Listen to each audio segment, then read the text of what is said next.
In this video I'm going to show you how to view the results of a poll that you might have put on your page.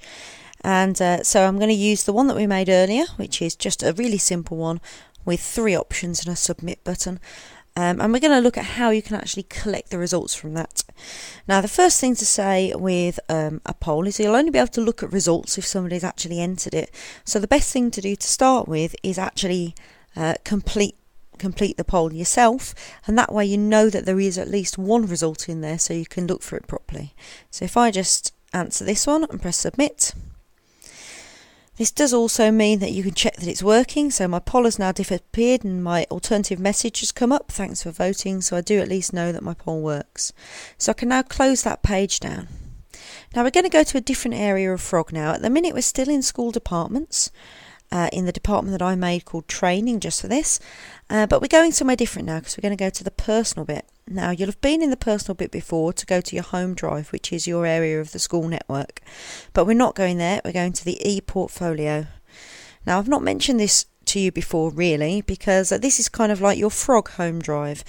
But the reason I've not mentioned it to you is because anything you put in here nobody else can see. So there's no point in putting any resources in here or anything for students, because they just won't be able to see it. So even if you put one image in here that you embed on a page, if the image is in here the kids won't be able to see that whole page properly. So don't use it for anything other than this, please.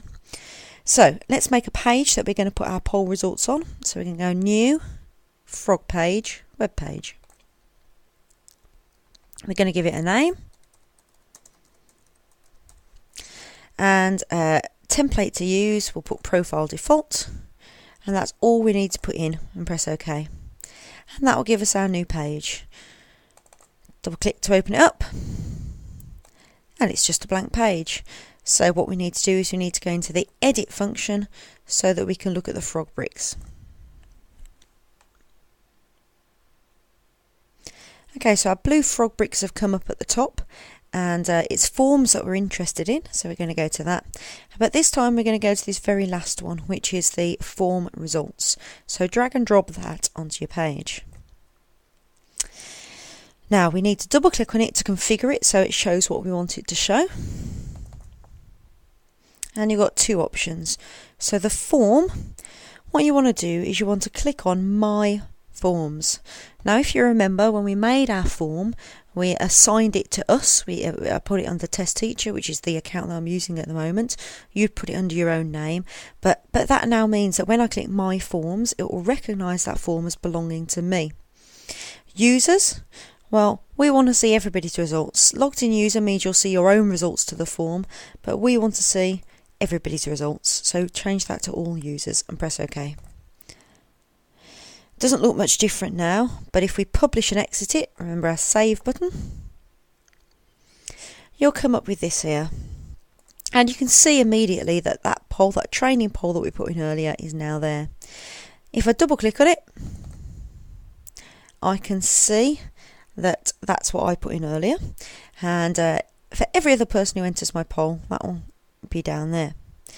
Now if I just press back and go there, if you've got all your results, you might have 100, 200 people that have answered it. You don't want to be copying the results across, you want to export it.